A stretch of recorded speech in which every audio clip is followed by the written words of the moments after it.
There are moments in life that just hit you with such force. They stop everything.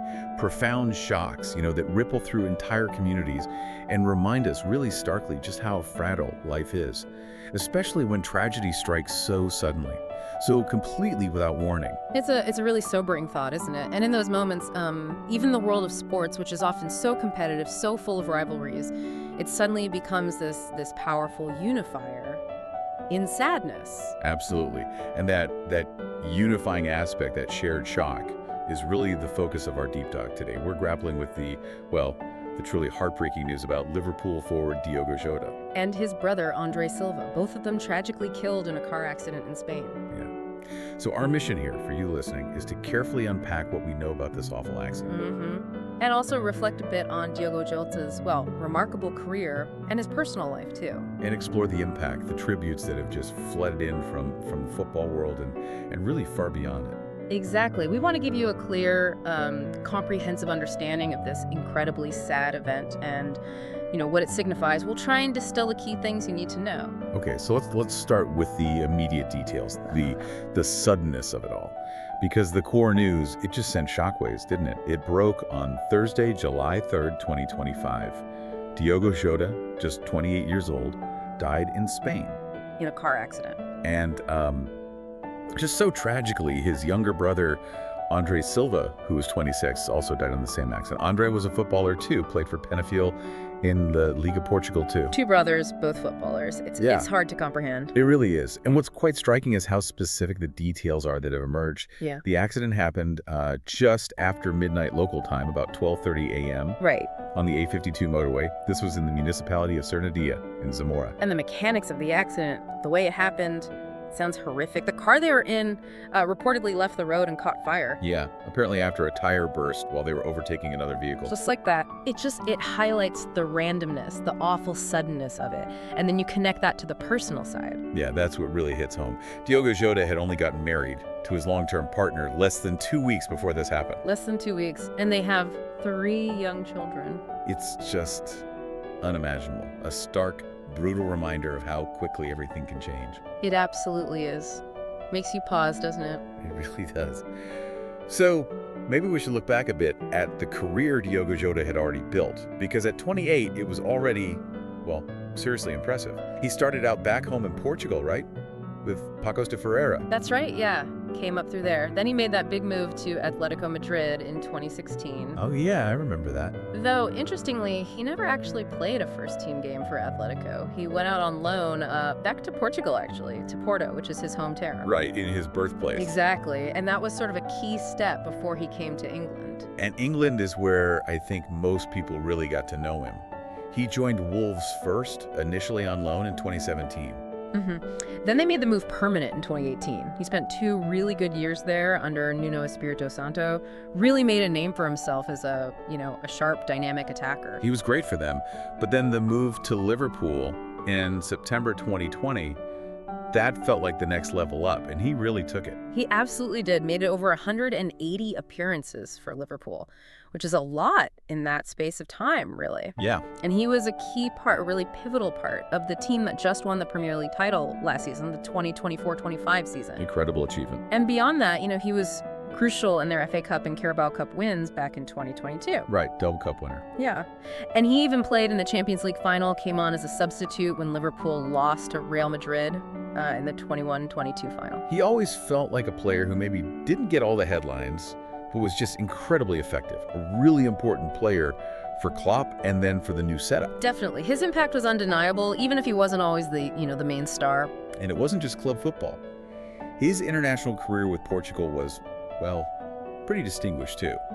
Made his debut back in November 2019. And racked up nearly 50 caps pretty quickly, which tells you something. It really does. He played at Euro 2022, Euro 2024 just recently. And he won the Nations League twice with Portugal, including the most recent one just back in May. Wow, I'd forgotten about that second Nations League win. Yeah. Though he did have that disappointment of missing the 2022 World Cup through injury. Ah, yes. That was tough for him. But still, when you list it all out, multiple major trophies at club level, international success, nearly 50 caps, all by the age of 28. It's just remarkable. It really is. And it makes you think, doesn't it? When someone achieves so much, seems like they're right at their peak with potentially so much more still to come, and then this happens. It does make you reflect on, I don't know, legacy and achievement in sport and how fragile it all is. Yeah. And beyond just the shock of the news itself, what's really stood out is the huge outpouring of emotion. The grief seems to have genuinely unified the whole football community. It really has. Liverpool Football Club put out a statement, obviously, saying they were devastated by the tragic passing. They asked for privacy, offered support to the family, friends, teammates, staff. Which is, what you'd expect. But the feeling behind it seems immense. It does. And some of the individual reactions have been really powerful. Jamie Carragher, for instance. Yeah, so it's comments. The former Liverpool defender, now a pundit for Sky Sports, he said he was just in a state of shock. And he made that point about how this kind of tragedy really brings the whole football family together. That phrase really resonates. He described Jota as very quiet and humble, a real family man, and obviously a great footballer. The description, quiet, humble family man, seems to come up a lot. It does, and Carragher also talked about Jota's recent successes, winning the league, winning the Nations League, getting married just weeks ago. And he said it underscored how quickly life can change. It forces everyone, he said, to take a step back and look at how important things really are. That hits hard, especially coming from someone so immersed in the game week in, week out. Exactly. He predicted a huge outpouring of emotion at upcoming games, and you can absolutely see that happening. Do you think a tragedy like this, being so public, actually does shift perspectives, even if just for a while? I think it has to, doesn't it? When you see someone who seems to have it all, success, youth, family, taken away so suddenly, it forces everyone, players, fans, pundits, us, everyone to pause. Yeah. It's not just another news story. It's a real jolt, a reminder of vulnerability, even for these guys who seem almost superhuman on the pitch sometimes. Right. And that sentiment, it's echoed everywhere. Wolves, his former club, said they were heartbroken. They mentioned how Jota was adored by our fans, loved by his teammates, and cherished by everyone who worked with him. High praise. Really high praise. And Porto, too, where both Diogo and his brother Andre had connections. Ah, yes. Andre was a youth player there. Exactly. Porto shared a message of, deep mourning and regret, mentioning Andre's time there as well. It connects the tragedy even further. And the Portuguese FA statement was also incredibly moving. They said they were utterly devastated. Utterly devastated. Strong words. Very. They called Jota an exceptional player, but also an extraordinary person, respected by all. Someone with a contagious joy. That last part, contagious joy, really sticks with you. Yeah, it does. It paints a picture beyond just the goals and assists. And they've asked for a minute of silence before Portugal's Women's Euros game against Spain on Thursday evening, which, again, just shows a depth of feeling across the entire Portuguese football structure. That's a significant gesture. It is, and it wasn't just clubs or associations directly linked to him either. Gary Neville, another big voice in football punditry, called the news heartbreaking. Just simple and direct.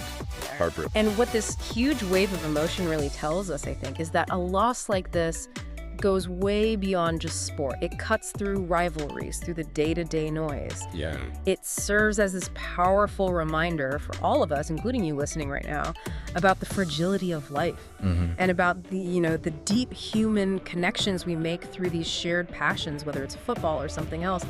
It's a moment that kind of unites everyone, regardless of what team colors you wear.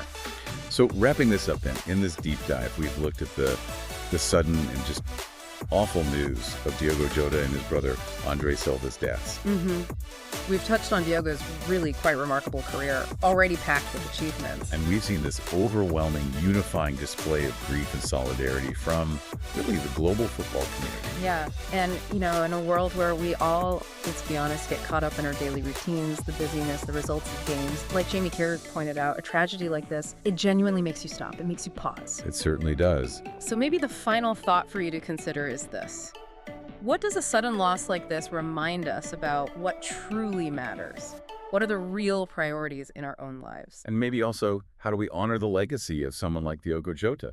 Someone who reached the heights of his profession, but was consistently described not just as a great player, but as that quiet, humble family man. It's a question that goes far beyond the pitch, far beyond the stadium lights, doesn't it? Something for us all to think about.